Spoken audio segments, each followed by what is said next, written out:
The suitcase would not close. Nora Bellamy pressed her knee against it, forcing the zipper past a folded sweater, and for 1 second, she froze, listening. Footsteps on the stairs outside her apartment. She held her breath until they passed. Only a neighbor.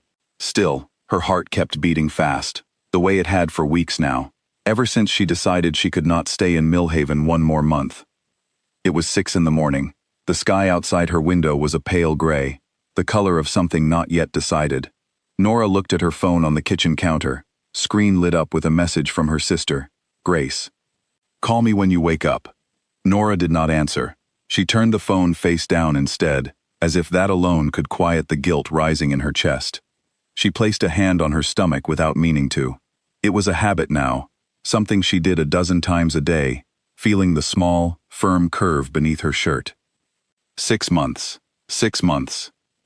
Of carrying a secret so heavy, it had reshaped the way she walked through the world, the way she spoke to people, the way she looked at her own reflection in the mirror each morning, searching for the moment when everything had changed. Nora had rehearsed this morning for weeks. She had imagined herself calm, composed, moving through her apartment with quiet purpose, taking only what she needed. Instead, her hands shook as she zipped the last bag, and when she caught her reflection in the hallway mirror, she barely recognized the woman staring back. Tired eyes, a face that had learned to hide things. She thought of Caleb Hartman, the man who did not know. Caleb, who had once made her laugh so hard she could not breathe, who used to leave notes on her windshield just to see her smile when she found them. Caleb, who had not called her in 11 days, not since their last conversation had turned cold and sharp, the kind of conversation that leaves a bruise on the inside where no one can see it. He believed she had walked away from him over an argument about nothing. He had no idea she was walking away from him carrying something that belonged to both of them.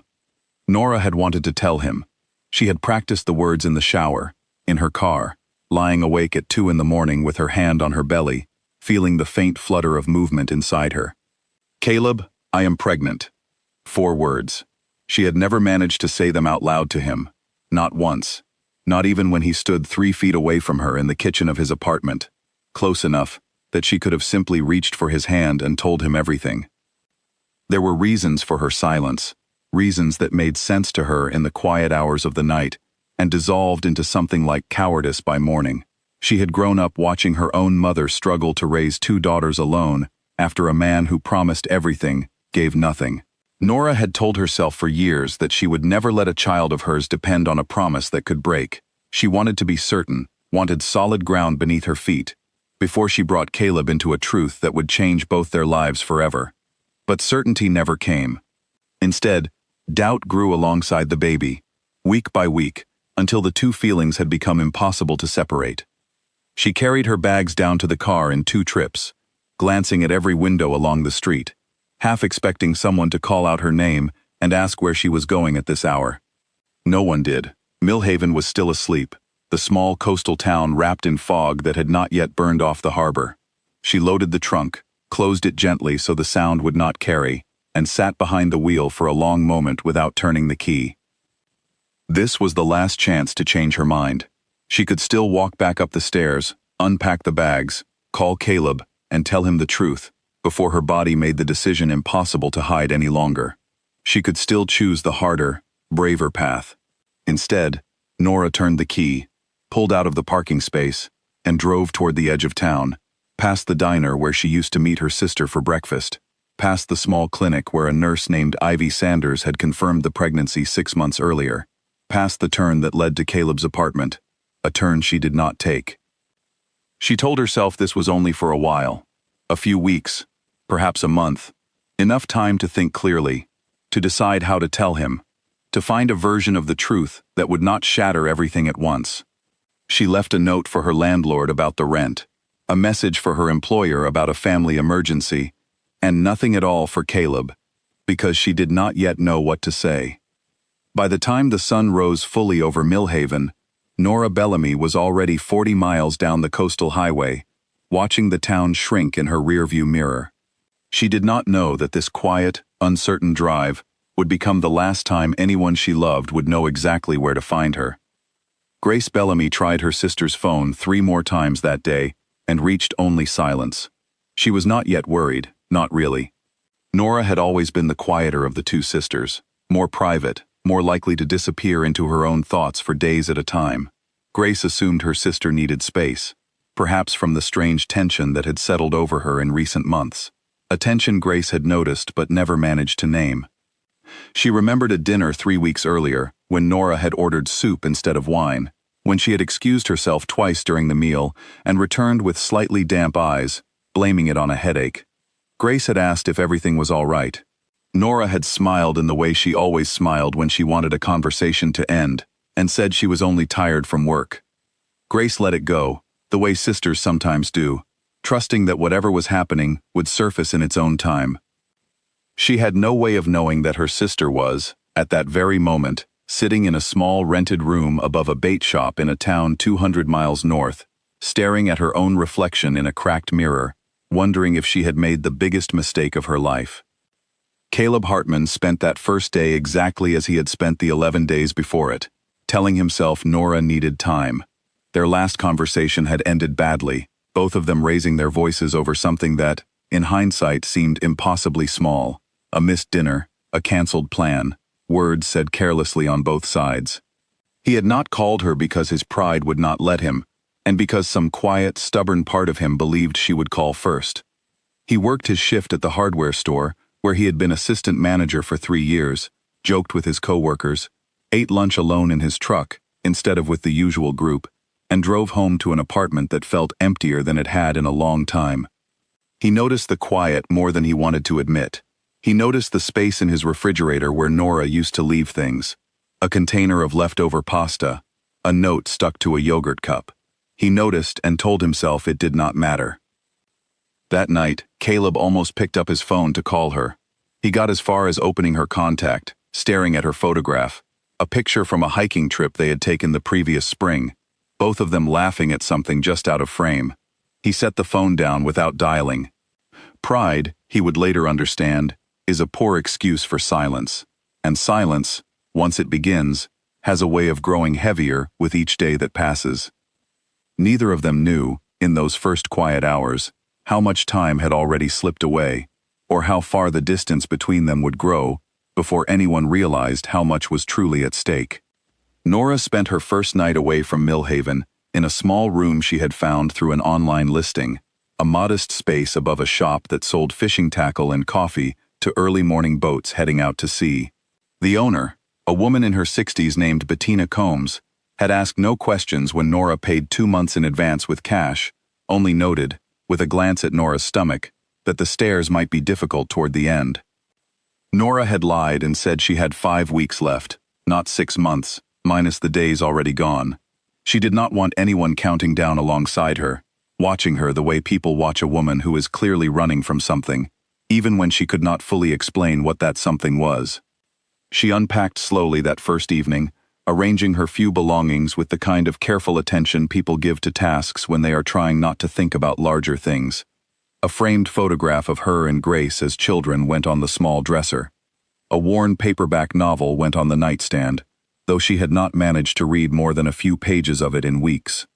She placed her hand on her stomach again, and spoke quietly into the empty room, the way she had begun doing in private moments, telling the child growing inside her that everything would be all right, that she only needed time to find the courage to do things properly. She believed, that first night, that she was choosing caution over cowardice. She believed she was protecting the future rather than avoiding it. It would take her many more nights, alone in that small room above the bait shop, listening to the sound of boats leaving the harbor before dawn, to understand how thin the line between those two things truly was, and how much it would cost everyone she loved, before the truth finally found its way into the light. Outside her window, the ocean moved the way it always had, indifferent and constant, carrying boats out and bringing them back, keeping no record of the woman above the tackle shop who had vanished from one life and had not yet decided what shape the next one would take.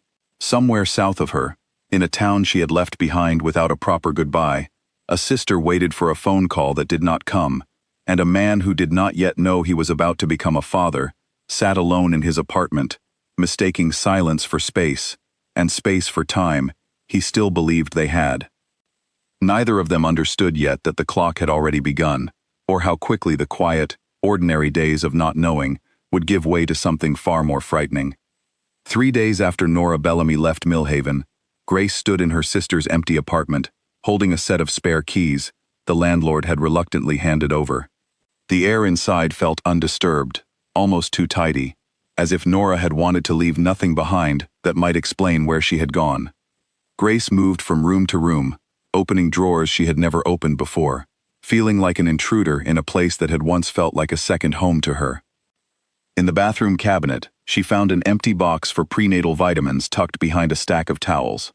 Grace stared at it for a long moment, turning it over in her hands, reading the label twice, as if the words might rearrange themselves into something less alarming. She had not known. Nora had never once mentioned feeling unwell, had never mentioned a doctor's visit, had never given her sister any reason to imagine that the quiet distance between them these past months had a name and a heartbeat. Grace sat down on the edge of the bathtub, the small box still in her hand, and allowed herself 30 seconds to feel the shock fully before forcing her mind back into motion. Whatever was happening, whatever her sister had been carrying alone, Grace understood in that instant that this was no longer a matter of giving Nora space. This was something else entirely, something that needed answers, and needed them quickly. She called the local police station that same afternoon and filed a missing persons report, describing her sister carefully, providing a recent photograph, explaining that Nora had left without warning and had not answered a single call in 3 days. The officer who took her statement, a calm, unhurried man named Owen Marsh, asked the questions Grace expected. Did Nora have a history of leaving suddenly? Was there a partner involved?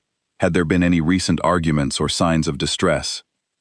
Grace answered honestly, though her honesty felt incomplete even to her. Yes, there had been distance. Yes, there had been a boyfriend, Caleb Hartman, though she did not know the details of their most recent conflict. No, Nora had never disappeared like this before, not once in 27 years. Detective Marsh wrote everything down with the practiced patience of a man who had filed dozens of similar reports that so often resolved themselves within a week. Adults who needed distance, who returned home embarrassed and unharmed once the initial worry had passed. He told Grace, not unkindly, that adults were allowed to leave without explaining themselves, that in the absence of clear evidence of danger, the department could not treat this as an urgent case. He would log the report, circulate her sister's description among nearby departments, and follow up if new information came to light. Grace left the station with a business card in her pocket and a feeling in her chest that no one else seemed to share, a certainty that something about this silence was different from any silence her sister had ever offered before. She did not mention the empty vitamin box to Detective Marsh. She was not yet ready to say the word aloud, not until she understood more, not until she had spoken to the one person who might know something Grace did not. Caleb answered his door that evening, still wearing his work shirt from the hardware store, surprised to find Grace standing on his porch with an expression he had never seen on her face before. He had met Grace only a handful of times, at holiday gatherings and one uncomfortable dinner, where Nora had clearly hoped the two of them would get along better than they had. He invited her inside, offered her a glass of water she did not want, and waited for her to explain why she had come. Grace asked him directly when he had last spoken to Nora. Caleb hesitated, running a hand through his hair, and admitted it had been nearly 2 weeks, since an argument he still could not fully explain, even to himself. He told Grace he assumed Nora needed time, that she would call when she was ready, that this was simply how they sometimes handled disagreements, with distance rather than conversation. Grace studied his face carefully as he spoke, searching for any sign that he was hiding something, any flicker of guilt that might explain her sister's sudden disappearance. She found none. What she found instead was a man who genuinely believed his girlfriend had left him over a small, forgettable argument, a man with no idea that the woman he loved had been carrying a secret large enough to reshape both their lives. Grace almost told him then. The words rose in her throat, ready to spill out. Nora is pregnant, and you have every right to know. But something stopped her, a caution she could not fully explain, perhaps a fear that the truth belonged to Nora to share, not to her, or perhaps a quieter instinct that recognized how fragile this moment was. how much damage the wrong words could do before the full picture was even understood.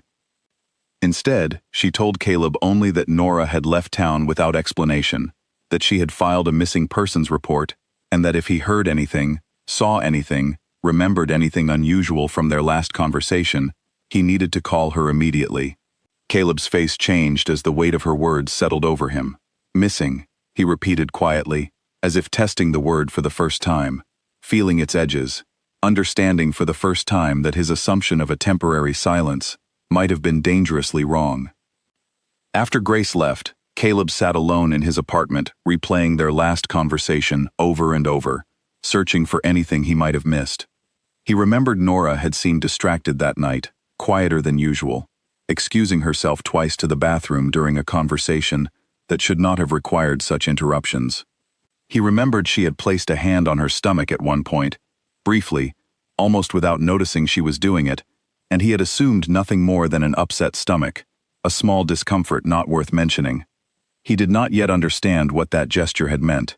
He would not understand for weeks still, weeks that would feel unbearably long once the truth finally reached him, weeks he would later describe, to anyone who asked, as the longest and most difficult of his entire life. That night, Grace drove back to her own apartment along the coastal road, past the turn that led toward the harbor where boats sat quiet in the dark, and allowed herself to cry for the first time since finding the empty vitamin box. She cried not only from fear for her sister's safety, but from a deeper hurt, the realization that Nora had carried something so significant, entirely alone, had not trusted her own sister enough to share it, had chosen isolation over the comfort that family might have offered. Grace did not yet know that Nora's silence had never been about trust. It had been about fear, about the weight of expectations Nora had placed on herself long before this pregnancy began, about a lifetime of watching their own mother struggle and promising herself she would never repeat that same story. Nora had wanted certainty before she spoke, wanted a plan solid enough to withstand whatever reaction Caleb might have. She had not understood, in her isolation, that certainty rarely arrives on schedule, and that the people who love us are often stronger and more capable of understanding than we give them credit for. 200 miles north, Nora sat by the window of her small rented room above the bait shop, watching the evening fishing boats return to harbor with their lights glowing against the darkening water. She had begun to feel the baby move more frequently now, small, persistent motions that had shifted from flutters into something firmer, something undeniable. She placed both hands against her stomach and closed her eyes, trying to imagine a version of the future where everything worked out simply, where she returned to Millhaven with a clear plan, and Caleb welcomed her with understanding rather than anger. She had not called Grace. She told herself it was only a few more days, only a little more time to think clearly, though the truth was that every day she waited made the eventual conversation feel more impossible than the day before. Silence, she was beginning to learn, does not stay the same size. It grows, quietly and steadily, until it becomes far heavier than the truth it was meant to protect.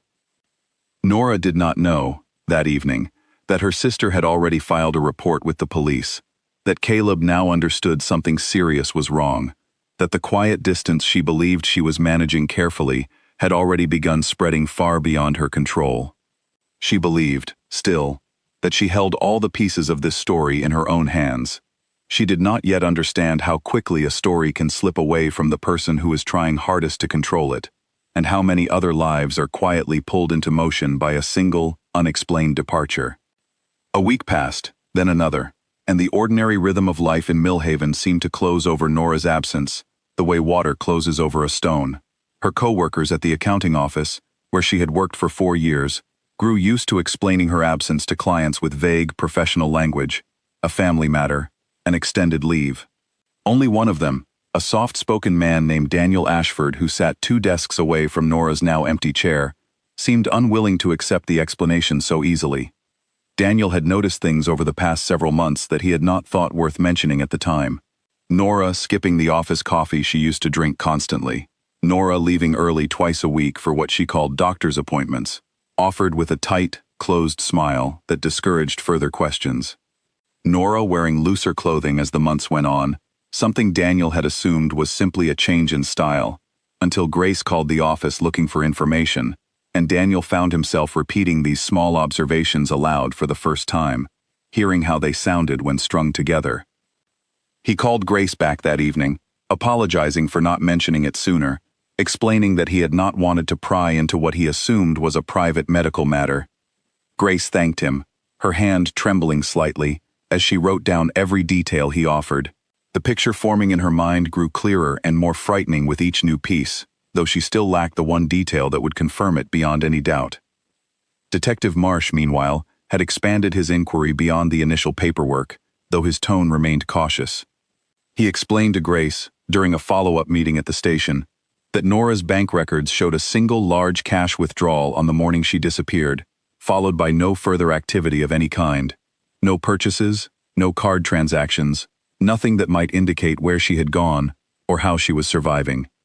Her phone had been powered off entirely, no longer even pinging cell towers, which Marsh admitted was unusual for a voluntary disappearance, and more common in cases where someone wanted, deliberately and carefully, not to be found. Grace asked the question that had been building in her chest for days. Could someone have hurt her sister? Marsh chose his words carefully, explaining that nothing in the evidence pointed toward that conclusion. No signs of struggle in the apartment, no witnesses reporting anything alarming, only a woman who appeared to have planned her departure with unusual care. It was, he said, more consistent with someone choosing to disappear than someone taken against her will.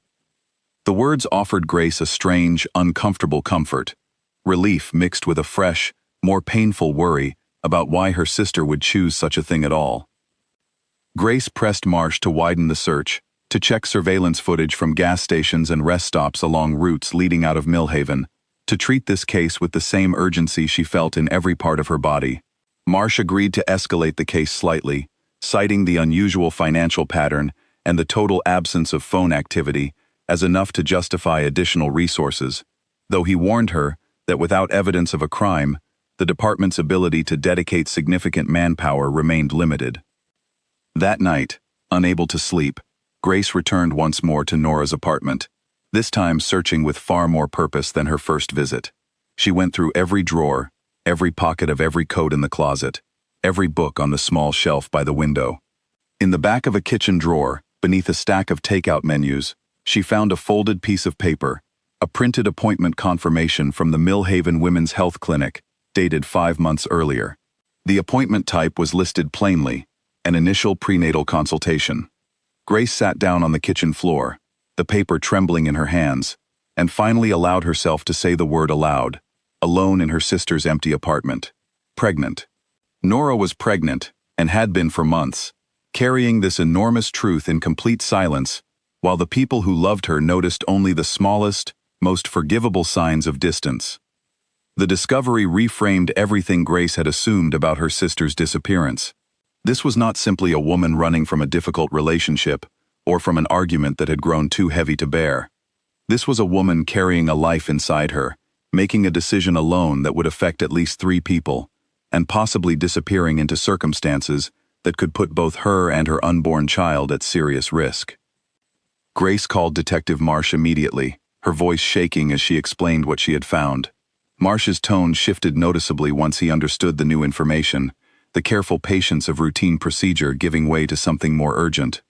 A missing woman who was 6 months pregnant, with no medical care since her disappearance, and no way to reach emergency services if something went wrong, was an entirely different kind of case than the one he had been treating for the past 2 weeks. He asked Grace one final question that night, one she had been dreading since she found the appointment confirmation. Did the father know? Grace hesitated only a moment before answering honestly. No. As far as she knew, Caleb Hartman had no idea he was about to become a father. No idea that the woman he assumed had simply walked away from an argument was instead protecting, or perhaps running from, a truth far larger than either of them had understood. Marsh told Grace he would need to speak with Caleb directly to determine whether he truly had no knowledge of the pregnancy or whether there was more to the story than either of them yet realized. Grace agreed, though something in her chest tightened at the thought of Caleb learning this news not from Nora, not even from her, but from a detective conducting a missing persons investigation, delivering the most important information of his life in the flat, procedural language of a formal inquiry. She thought about calling Caleb herself first, softening the blow before the police arrived at his door.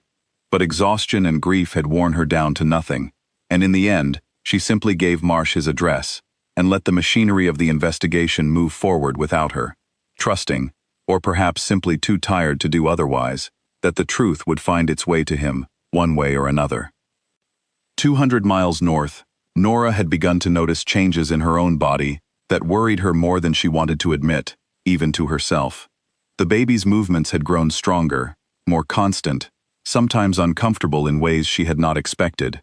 She had not seen a doctor since leaving Millhaven, telling herself repeatedly that she would find a clinic soon, that there was still plenty of time before anything urgent would be required. Bettina, the landlady who owned the bait shop below her rented room, had grown quietly concerned over the past weeks, noticing Nora's increasingly careful movements on the narrow staircase, the way she sometimes paused halfway up, one hand pressed against the wall, breathing slowly, until whatever discomfort had struck her passed. Bettina had mentioned, gently, that her nephew Walter kept a small cabin further inland, closer to Cedar Hollow, quieter than the noisy harbor road, with no stairs at all, and a woman 2 towns over, who used to work as a midwife before the local clinic closed years earlier. Nora had not yet decided whether to accept the offer. Part of her still believed she could manage everything alone, the way she had managed every difficult thing in her life since childhood, without leaning on anyone, without admitting how frightened she truly was.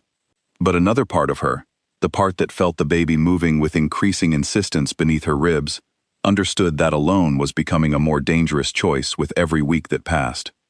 She did not know that, at that very moment, a detective in Millhaven was preparing to knock on Caleb Hartman's door with news that would change the course of his life entirely, or that her sister sat awake in an empty apartment 200 miles away, finally understanding the shape of the secret Nora had carried so carefully, so completely alone, for longer than anyone should ever have to carry something so heavy by themselves.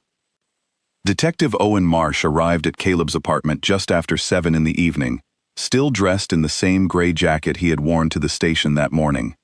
Caleb opened the door expecting perhaps a delivery, and instead found a badge held up at eye level and a request to come inside and speak privately. His stomach dropped immediately, the way it does when a person senses, before any words are spoken, that whatever comes next will not be small. Marsh sat across from Caleb at the small kitchen table, notebook open, and began with careful, measured questions. When had Caleb last seen Nora? What had they discussed during their final conversation? Had he noticed anything unusual about her behavior in the weeks leading up to her disappearance? Caleb answered each question honestly, his voice growing tighter with every response, sensing that the detective already knew something he did not. Finally, Marsh set down his pen and looked directly at Caleb, choosing his words with visible care. He explained that during the course of the investigation, evidence had emerged suggesting Nora was pregnant at the time of her disappearance, approximately 6 months along, and that as far as anyone currently knew, Caleb was the only person who could reasonably be the father. The room went silent in a way Caleb had never experienced before. He heard the words clearly, understood each one individually, and yet the full meaning refused to assemble itself in his mind for several long seconds. Pregnant, 6 months, his child. He sat perfectly still, staring at a spot on the table, while Marsh waited with the patience of a man who had delivered difficult news many times before, and understood that silence, in moments like this, was not something to be rushed. When Caleb finally spoke, his voice came out rough and unfamiliar to his own ears. He asked if it was certain, if there was any possibility of a mistake. Marsh explained that a prenatal appointment confirmation had been found among Nora's belongings, dated shortly after the approximate time frame Caleb had described their relationship remaining intact and physically involved. There was no formal confirmation of paternity yet, but circumstantially, the timeline left little room for doubt. Caleb pressed both hands against his face, elbows on the table, and sat that way for a long moment before straightening again. He asked Marsh the question that had already begun consuming every other thought in his mind. Where is she? Is she safe? Marsh admitted honestly that they did not know, that the investigation had expanded significantly with this new information, but that no confirmed sighting or location had yet been established. After the detective left, Caleb remained at his kitchen table for nearly an hour, unmoving, replaying every moment of his relationship with Nora through this new, devastating lens. He thought of the night she had placed her hand on her stomach during dinner, a gesture he had dismissed as nothing. He thought of her sudden trips to the bathroom, her tired eyes, her reluctance to drink the wine he had poured for her without explanation. Every small detail he had overlooked now seemed, in hindsight, painfully obvious, evidence he simply had not known to look for. He thought too of their final argument, the one he had assumed was about nothing, a cancelled dinner plan that had somehow spiraled into raised voices and short, sharp words neither of them could fully explain afterward. He understood now, with a clarity that made his chest ache, that Nora had likely been carrying an enormous weight that evening, exhausted and frightened in ways he had never given her the chance to explain, and that his own frustration over something so small had pushed her further into silence rather than closer to the truth. Caleb barely slept that night. He sat by his window, watching the empty street, phone in hand, scrolling through old photographs of Nora, searching each one for some sign he had missed. In one picture, taken only a week before their argument, Nora stood on a beach with her jacket zipped high, her smile slightly strained around the edges, in a way he had never noticed before that moment. He stared at that photograph for a long time, feeling something inside him shift permanently, a transformation from a man who had assumed and waited into a man who understood, with sudden and complete clarity, that waiting was no longer something he could afford. The following morning, Caleb called in sick to the hardware store for the first time in 3 years and drove to the police station, requesting to speak with Detective Marsh directly. He wanted to know everything, every detail of the investigation, every lead no matter how small. He wanted to help search, to hand out flyers, to drive the coastal roads himself if that was what it took. Marsh, recognizing the sincerity in Caleb's request, agreed to keep him informed and suggested he speak with Grace, who had already begun organizing her own search efforts from her apartment. Grace answered her door that afternoon to find Caleb standing there, eyes red-rimmed from lack of sleep, holding a folder of blank paper and a printed photograph of Nora he had taken from his own phone. He apologized immediately, before she could speak, for every assumption he had made over the past weeks, for every day he had let his pride keep him silent when he should have called her, checked on her, asked the questions that might have uncovered the truth far sooner. Grace studied him for a long moment on her doorstep, her own exhaustion and grief mixing with something unexpected, a flicker of shared purpose. She had spent the past 2 weeks feeling entirely alone in her fear for her sister, and here, finally, was someone who seemed to feel that fear just as deeply.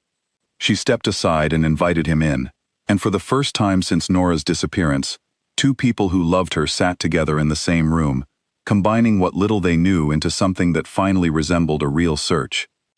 They spent that evening building a timeline together, comparing notes on Nora's final weeks, cross-referencing dates and small details neither of them had thought significant on their own. Grace mentioned the appointment confirmation from the women's health clinic. Caleb mentioned a comment Nora had made weeks earlier about wanting to visit the coast further north, somewhere quieter, somewhere she had gone once as a child with their mother, before everything in their family had grown complicated. Grace's eyes widened at the memory. A small coastal town, roughly 200 miles north of Millhaven, a place Nora used to talk about with unusual fondness. It was not much, but it was more than either of them had held alone, and for the first time since the investigation began, Grace felt something close to hope settle over the exhaustion that had defined every day since her sister vanished. Caleb felt something else entirely alongside that hope, a deep, gnawing guilt that would not fully leave him for a long time, the understanding that his own silence, his own pride, had cost him weeks he could never fully recover, weeks during which his child had grown inside a woman, navigating an enormous, frightening decision entirely alone. Neither of them yet knew how close that guess about the northern coast would bring them to the truth, or how much more difficult the path ahead would prove to be, before they finally understood exactly where Nora had gone, and why. Detective Marsh took the new lead seriously enough to circulate Nora's photograph among police departments along the northern coastal route, a string of small towns connected by a single winding highway that hugged the shoreline for nearly 200 miles. It was Marsh himself, 3 days later, who received a call that changed the direction of the investigation entirely. A patrol officer in a town called Fenwick reported finding an abandoned vehicle matching Nora's description in a parking area near the entrance to Cedar Hollow State Park, roughly 40 miles inland from the coast. The car had been sitting untouched for what appeared to be several weeks. Dust settled thick across the windshield, a parking notice tucked beneath the wiper blade from a ranger who had assumed it belonged to a hiker who never returned to collect it. Marsh drove out personally to examine the scene, meeting the local officer at the trailhead where the car sat parked at an angle, as though pulled in quickly rather than carefully positioned. Inside, they found nothing alarming, no signs of struggle, only an empty water bottle, a folded road map with a section circled in pen, and a single earring caught in the seam of the passenger seat that Grace would later confirm, with trembling hands, belonged to her sister. The absence of anything more sinister offered Marsh a strange kind of relief, mixed with fresh uncertainty. Wherever Nora had gone from this parking area, she had apparently walked away from her vehicle deliberately, taking only what she needed and leaving the rest behind. It suggested, once again, a choice rather than a crime, though it did nothing to explain where a 6 months pregnant woman, alone and on foot, might have gone from the edge of a remote state park. The investigation expanded to include the ranger station and the small businesses scattered along the road leading toward Cedar Hollow. It was here that the first real breakthrough emerged. A witness, at a rest stop diner, roughly 6 miles from where the car had been found. A waitress, named Ruth, who remembered serving a pregnant woman, traveling alone several weeks earlier. A detail, unusual enough to have stuck in her memory. Ruth described the woman carefully when Marsh showed her Nora's photograph, confirming with reasonable confidence that it was the same person. She recalled the woman had seemed nervous, glancing frequently toward the door, eating quickly as though eager to leave, and had asked Ruth, almost in passing, whether she knew of any quiet places to stay further inland, somewhere away from the busier coastal towns. Ruth had mentioned a cabin rental service run informally by a man named Walter Combs, whose family had owned a small property near the edge of the park for generations, often rented out to hunters and fishermen during the off-season.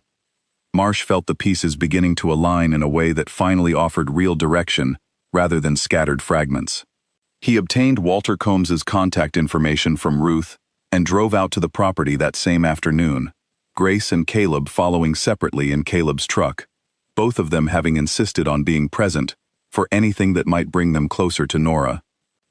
Walter Combs, a weathered man in his 70s with a slow, careful way of speaking, confirmed immediately when shown the photograph that yes, a young pregnant woman had rented his cabin some weeks earlier, though she had given a different name and paid entirely in cash, avoiding any documentation that might have made her easier to trace.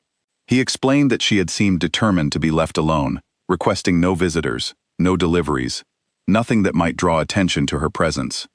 Marsh asked whether the woman was still staying at the cabin. Walter's expression shifted, uncertain, explaining that he had not checked on the property in over a week, that the woman had paid enough in advance to cover an extended stay, and had made clear she did not want to be disturbed unless truly necessary. He offered to drive them out immediately, admitting with visible concern that a week without contact, for a woman in her condition, was longer than he felt entirely comfortable with in hindsight. The drive to the cabin took nearly 40 minutes along a narrow dirt road that wound deeper into the wooded hills surrounding Cedar Hollow, the kind of isolation that might have felt peaceful under different circumstances, and instead felt, to Grace and Caleb sitting tensely in the back of Walter's truck, almost unbearable. Grace gripped the door handle throughout the entire drive, praying silently, rehearsing in her mind every version of what they might find, refusing to let herself imagine the worst, even as it pressed insistently at the edges of her thoughts. Caleb said little during the drive, staring out the window at the passing trees, his hands clenched tightly in his lap. He had spent every day since learning about the pregnancy, imagining this moment, the moment they might finally find Nora, and now that it seemed genuinely close, he found himself terrified in a way he had not fully anticipated, uncertain whether he was ready for whatever truth waited at the end of this dirt road. The cabin came into view, just as the afternoon light began to soften into early evening, a small wooden structure set back among tall pines, smoke rising faintly from a stovepipe chimney, a sign that suggested someone had been there recently, perhaps even that very day.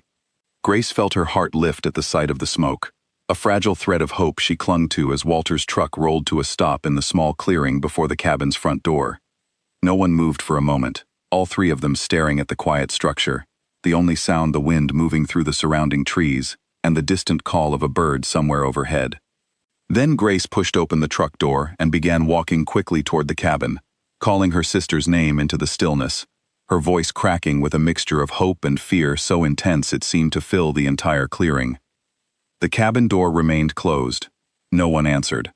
Caleb followed close behind Grace, his own heart pounding, while Walter hung back slightly, watching with the quiet concern of a man who had rented this remote little property for years and had never once felt this particular weight of worry settle over its familiar walls before. Grace reached the door first and knocked, then knocked again, her voice rising as she called out once more, the silence on the other side stretching long enough to feel unbearable. Finally, she reached for the handle and found, to her surprise, that the door was unlocked. The door swung open onto a single room, dim with the fading afternoon light filtering through curtained windows, and for one terrible second, Grace's mind refused to process what she was looking at. The cabin was empty. No Nora, no sign of her sitting by the small stove, or resting on the narrow bed pushed against the far wall. Grace stepped inside anyway, calling her sister's name again, though the silence answering her felt final in a way it had not felt outside. Caleb entered close behind her, scanning the small space quickly. A kettle sat cold on the stove. A blanket lay tossed aside on the bed, not folded, not arranged, but pushed back, as though someone had left in a hurry.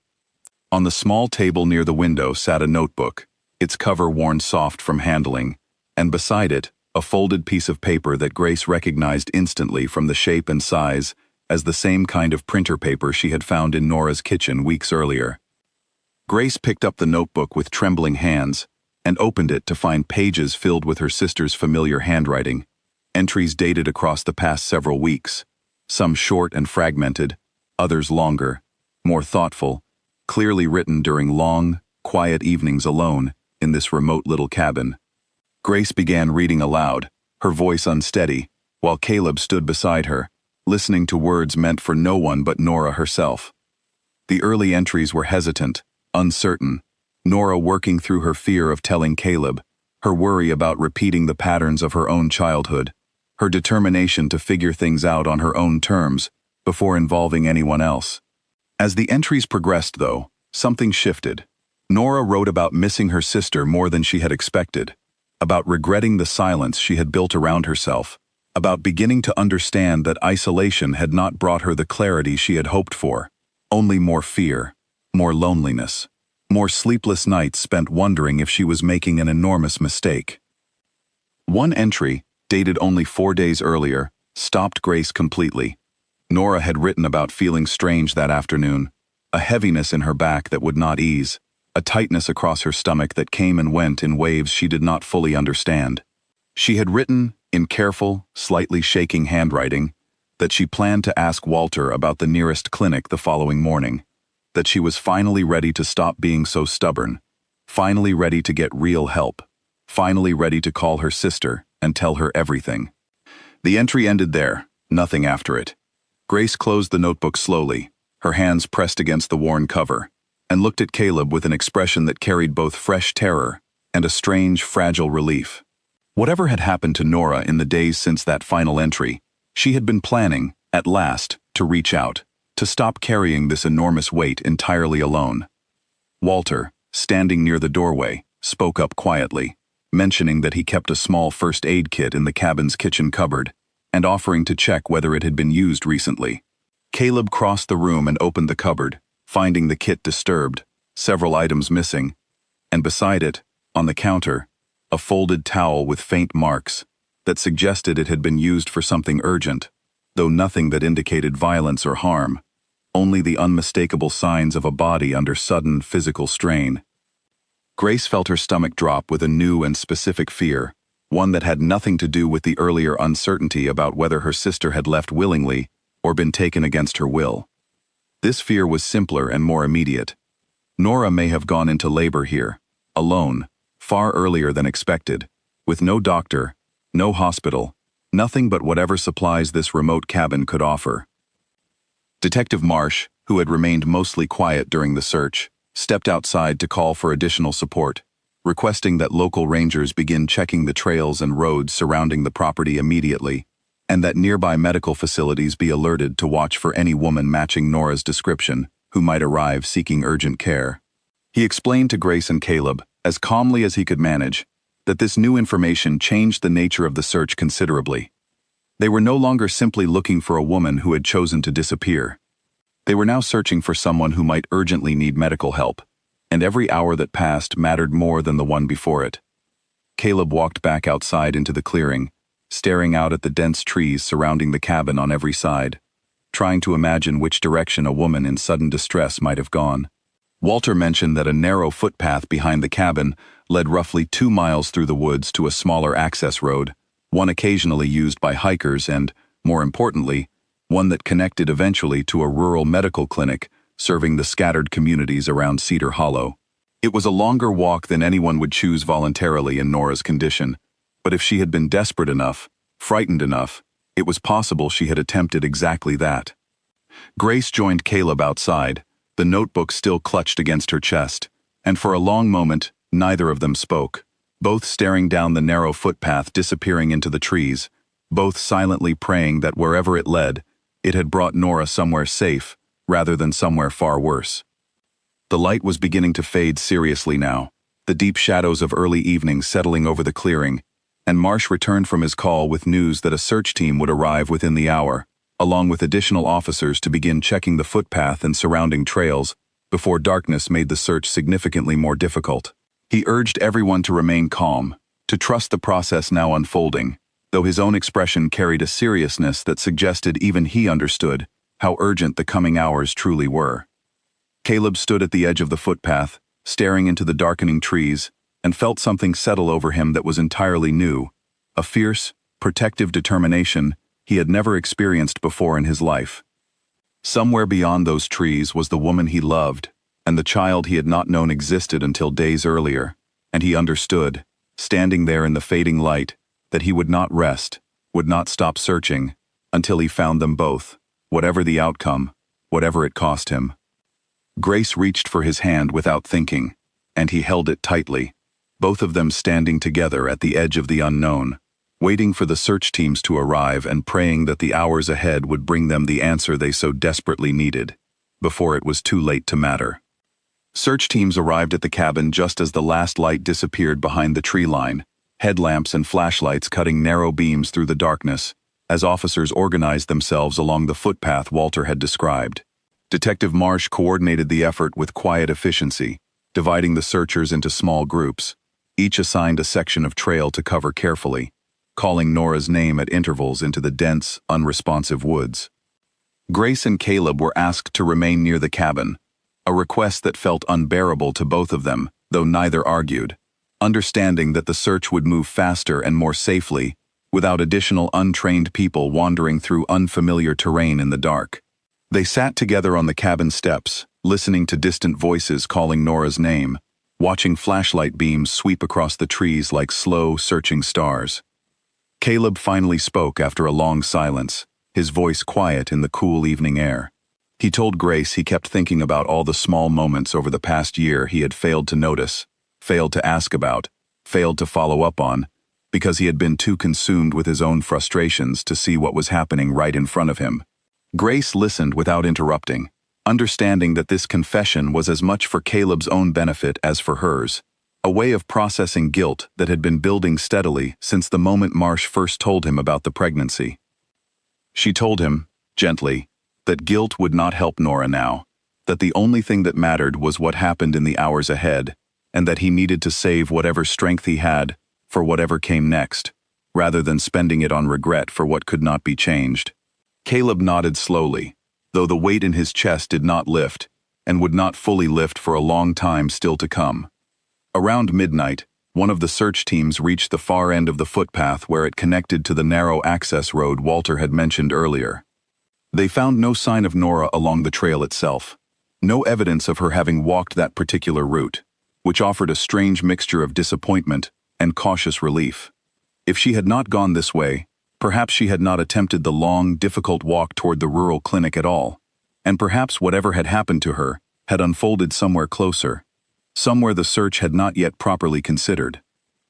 Marsh made the decision to expand the search radius significantly, requesting additional officers and volunteers from neighboring towns be ready to join at first light, and reaching out to local news outlets to help spread word of the search more widely. He explained to Grace that public attention, while sometimes overwhelming, often produced results in cases like this, ordinary people noticing small details that official searches might otherwise miss entirely.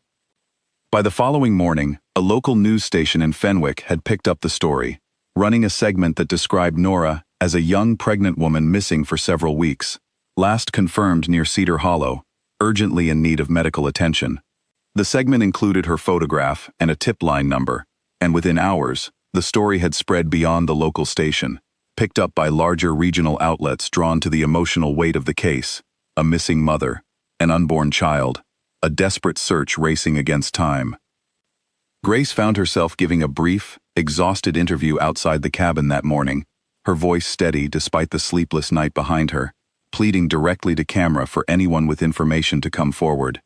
Caleb stood just out of frame during the interview, unwilling to speak publicly himself, though he later admitted to Grace that watching her advocate so fiercely for her sister had given him a strength he had not known he still possessed. The tip line began ringing almost immediately once the story aired, a steady stream of calls that Marsh's small team struggled to keep pace with. Most were well-meaning, but ultimately unhelpful, people who believed they had seen a pregnant woman somewhere in the region, descriptions that rarely matched closely enough to warrant serious investigation. A few calls proved troubling in a different way entirely. Individuals who seemed to enjoy the attention the case had generated more than any genuine desire to help, offering vague, dramatic claims that led nowhere, and wasted precious hours the search team could not afford to lose. Caleb spent that second day walking sections of trail alongside volunteer searchers, refusing every suggestion that he rest, driven by a restless energy that would not allow him to sit still while Nora remained missing. He found himself talking to volunteers he had never met before, strangers moved enough by the story to give up their own day to search unfamiliar woods for a woman they had only just learned existed. Their kindness struck him deeply, a reminder that even in the darkest circumstances, people showed up for each other in ways that offered real, if fragile, comfort. By the end of that second full day of searching, no confirmed trace of Nora had been found beyond the cabin itself, and the mood among the search team had begun to shift toward a more difficult kind of urgency, the awareness that time was working steadily against them. Marsh gathered Grace and Caleb that evening to explain the plan moving forward, expanding search efforts into the surrounding towns, checking every clinic, every shelter, every small medical facility within a reasonable radius of Cedar Hollow, in case Nora had somehow made her way to help without anyone yet connecting the dots. Grace asked, her voice barely steady, whether Marsh believed her sister was still alive. He answered honestly, as he had throughout the investigation, telling her he could not know for certain, but that nothing found so far pointed definitively toward the worst outcome, and that a woman resourceful enough to plan and manage an isolated pregnancy this carefully was, in his experience, a woman who would fight hard to survive whatever crisis had interrupted her plans. That night, as the search teams rested before resuming at dawn, Grace and Caleb sat once more on the cabin steps, exhausted beyond words, holding on to the fragile hope Marsh's words had offered. Neither of them knew that, 40 miles away, in a small clinic tucked into a town too small to have made anyone's initial search list, a tired nurse was quietly caring for a patient who had arrived days earlier in a state of complete exhaustion, refusing at first to give her full name, terrified of what would happen once anyone learned exactly who she was. The small clinic sat on the edge of a town called Hollis Creek, so tiny it rarely appeared on regional maps, a single main street with a hardware store, a diner, and the clinic itself, staffed by only 2 nurses and a visiting doctor who came through twice a week.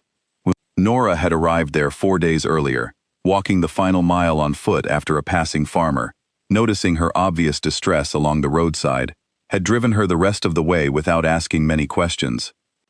The nurse on duty that day, a steady, quietly observant woman named Ivy Sanders, coincidentally, the very same nurse who had confirmed Nora's pregnancy at the Millhaven Clinic many months earlier, though she did not immediately place the connection, had recognized instantly that her new patient was in the early stages of labor, weeks before her expected date, and frightened in a way that went beyond the physical strain of the moment.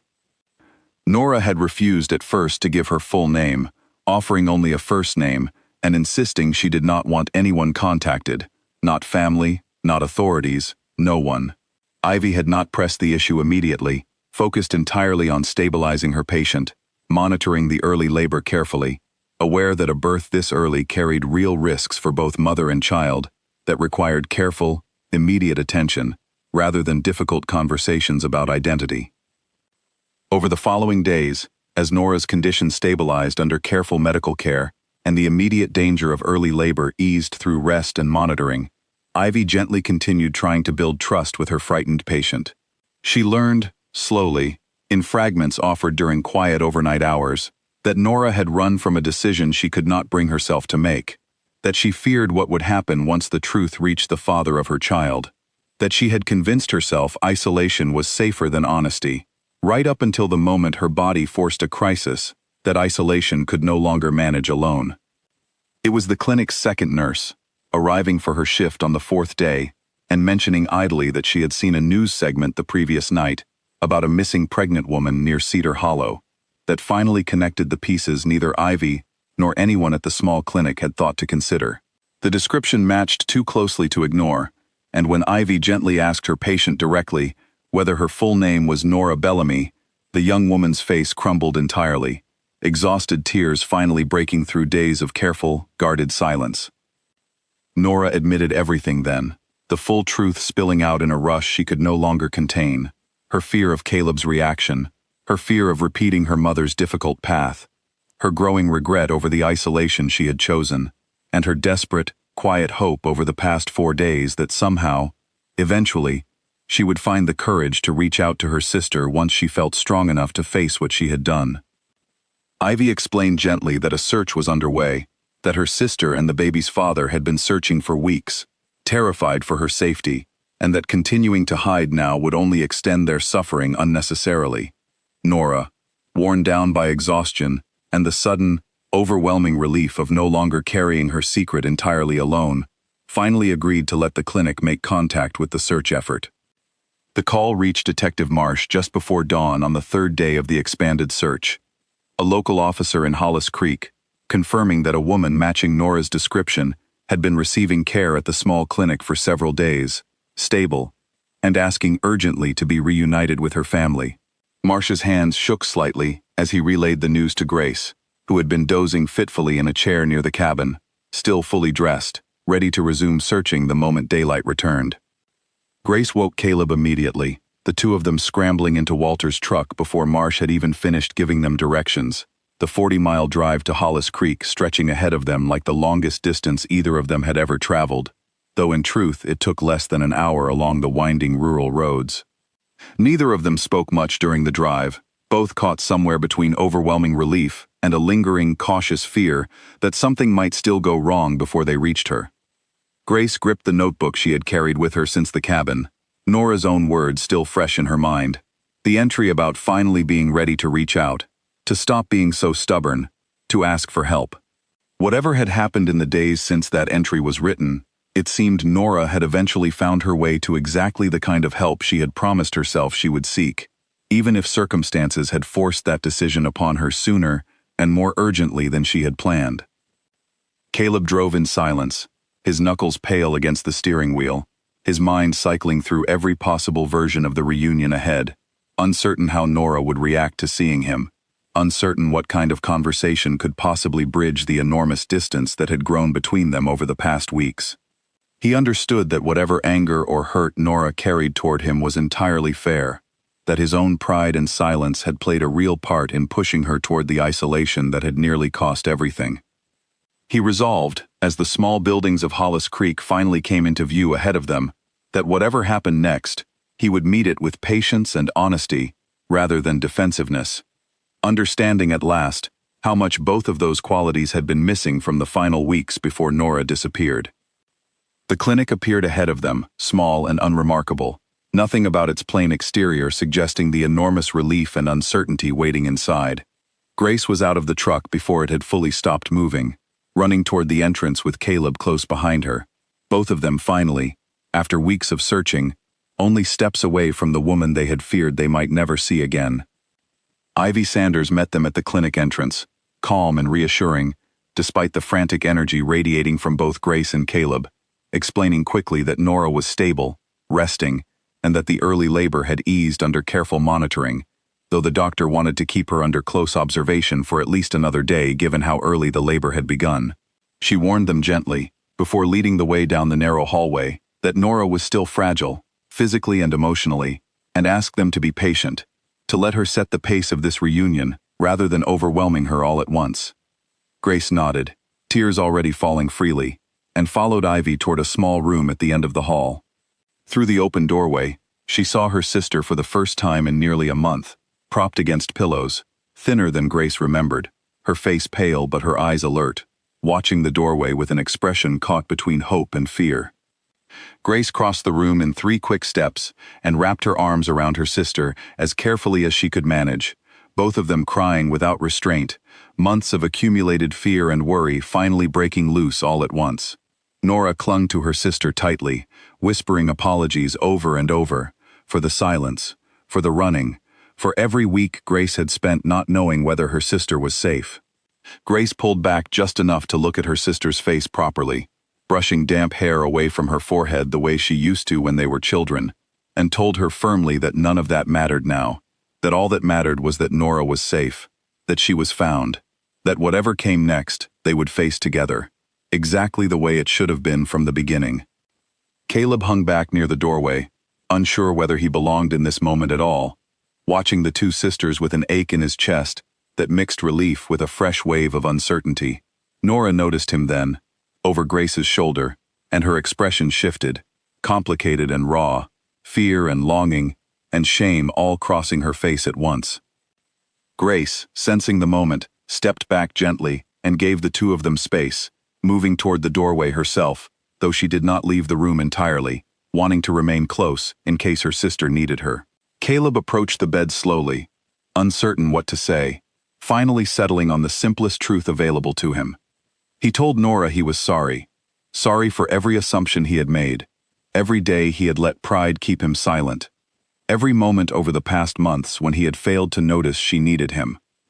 Nora's eyes filled with fresh tears as she listened, and when he finished, she told him her own truth in return, that her silence had never been about him failing her, but about her own fear of repeating patterns she had watched destroy her mother, fear that she was not strong enough or prepared enough to bring a child into circumstances that felt uncertain in every direction. She told him she understood now, lying in this small clinic bed after everything that had happened, that running from fear had only made everything harder, more dangerous, more painful for everyone involved, including herself.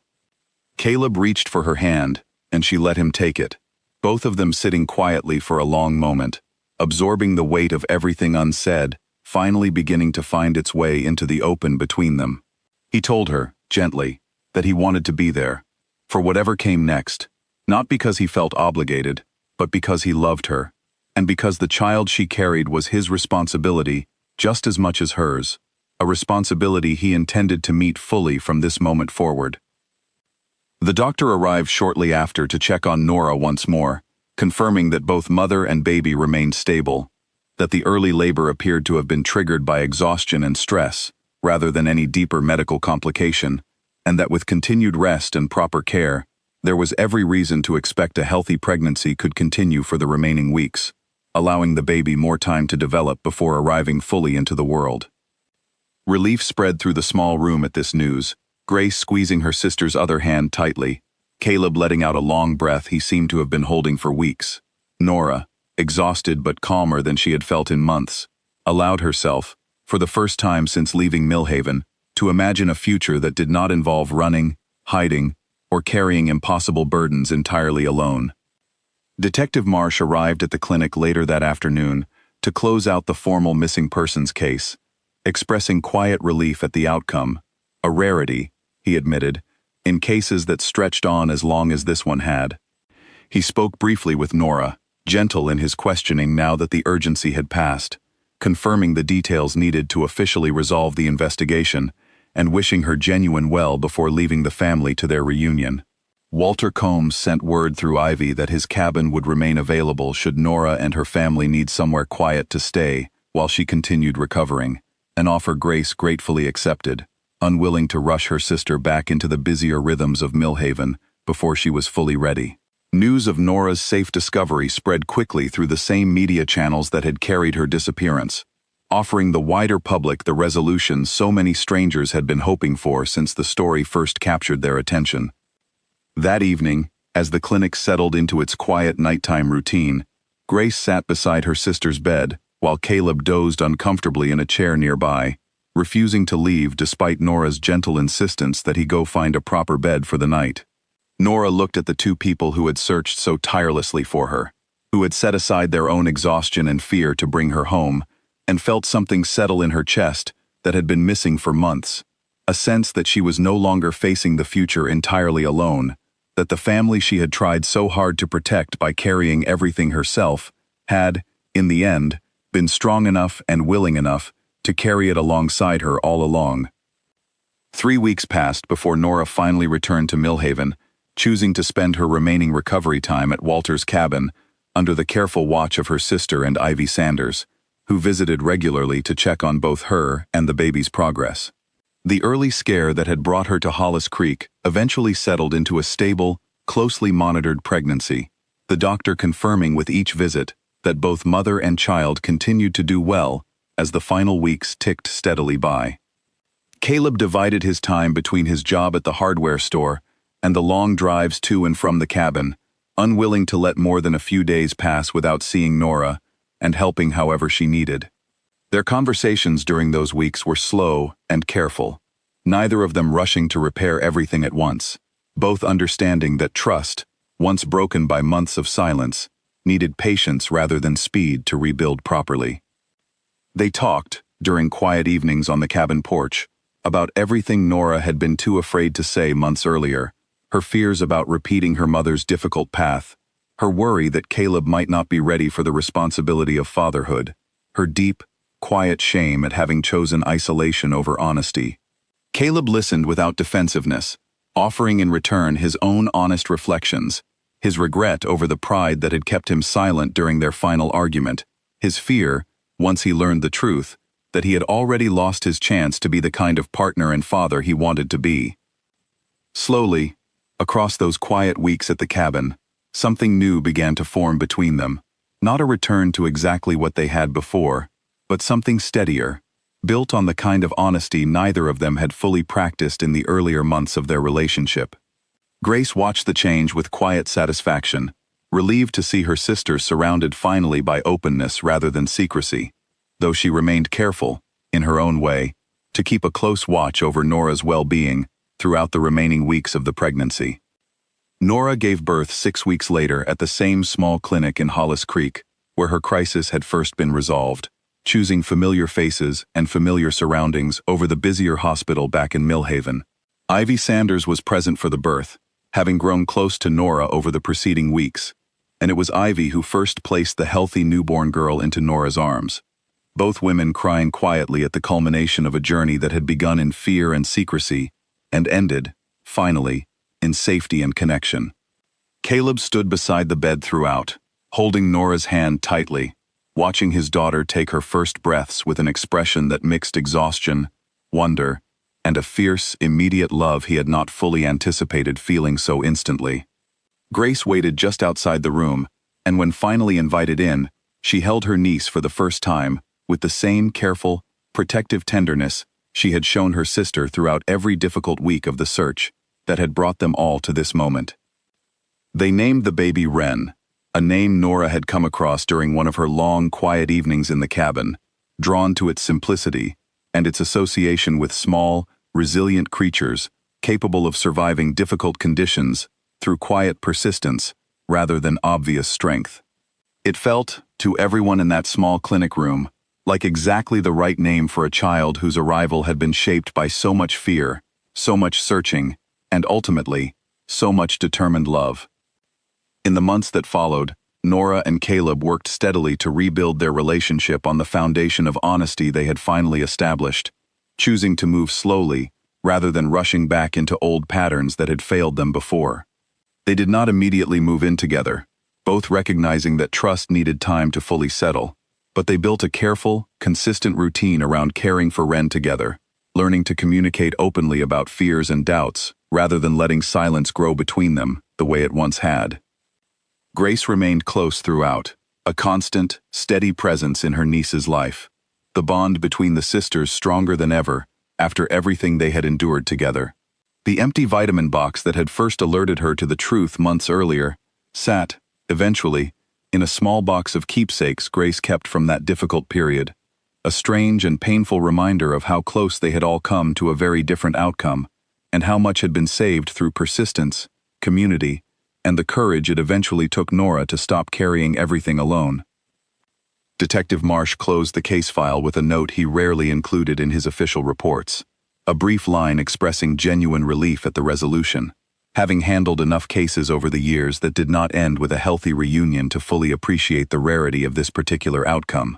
Walter Combs continued renting his cabin to travelers throughout the following seasons, though he kept a small framed photograph Nora had sent him of baby Ren displayed proudly near the cabin's front door, a quiet reminder of the family whose most difficult chapter had unfolded, unexpectedly, within his own quiet walls. Nora often thought, in the months and years that followed, about the version of herself who had packed that suitcase in the early morning fog, so certain that silence and distance would protect the people she loved from a truth she feared too much to speak aloud. She understood now, with the clarity that only comes from having survived something difficult, that the very isolation she had chosen to protect everyone had instead placed them all in far greater danger than honesty ever would have. It was a lesson she carried forward carefully into every part of her new life, as a mother, a partner rebuilding trust, and a sister who had learned, in the hardest way possible, exactly how much stronger she was when she allowed the people who loved her to stand beside her, rather than carrying everything entirely on her own. Ren grew up hearing a softened, careful version of this story as she got older, a story about resilience, about the danger of carrying fear alone, and about a family that had, in the end, found its way back to each other through persistence, love, and the courage it takes to finally tell the truth, even when that truth feels impossibly hard to speak. It became, for all of them, not simply a story about a woman who vanished, but a story about everything that can be found again when the people who love us refuse to stop searching.